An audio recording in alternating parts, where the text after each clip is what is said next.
Deputy Lewis, and thank you, Deputy First Minister and Cabinet Secretary for Climate Change and Rural Affairs. It's such an important statement that's been made here today. Too many of us as members in our own constituencies have seen so many occasions where the quality of the water is not fit for purpose. We've seen so many, issues in my own constituency last year in terms of water infrastructure. Everybody now, and certainly our constituents, are becoming well aware of how problematic this is for us. You know my view on recent statement, responses I've made.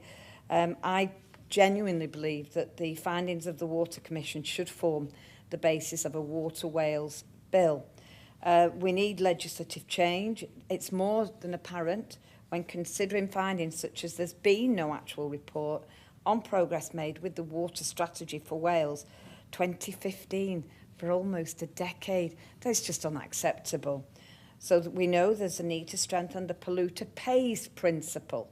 Those people damaging our water, and it is not always the farmers, the water companies themselves and other companies as well tend to, they undermine any attempts to try and sort out and provide fresh drinking water for our residents.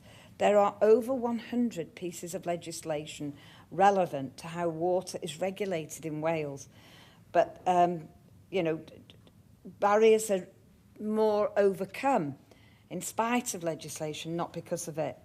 And you mentioned the 88 recommendations from this report. I am so pleased, Cabinet Secretary, that you are listening, because we've had so many debates in this chamber about this issue. And I would say that you have listened to the report and its recommendations. You've already highlighted that reform will take time, but I've got to ask how long, what timescales are you predicting? Can you give any indications when the water sector could be on a new legislative footing by? I welcome the fact that the economic regulator is to be independent. I think we would all welcome that and not part of NRW.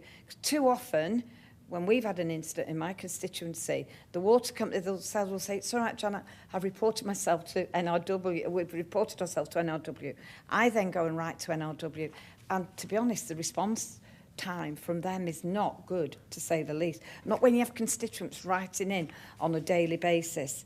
Do you know at this stage whether the regulator will act as a national system planner, direct funding, lead on producing a strategic plan, assess even, not access, current conditions, and will they put forward their own set of national objectives? The Cunriff report also highlights the idea of integrating flood planning into the systems planner. So we've been calling for that from these benches for quite some time now. We would like to see flooding taken away from NRW. Will you cooperate with me to explore further the possibility of establishing a flood and water agency for Wales, which would inherit all responsibilities NRW have for flooding and water and act as part of that national system planner? I am sympathetic to the vision for the future where a water system for Wales is designed in Wales and delivers for Wales. However, the last thing we want is a move forward that results in major cross-border complexity. So I liked where you said that you will be working very, very closely with the UK government on this. For example, establishing a single river basin district for Wales would involve splitting responsibility for the 7 river basin district along the border, with the creation of a 7 district in England and the Welsh side moving under the remit of a Welsh systems planner. So it's for this to work going forward and to bring about fundamental and real change, we certainly do need that cross-border working to be very tight. The report highlights there would need to be a robust set of protocols in place for managing this cross-border water systems.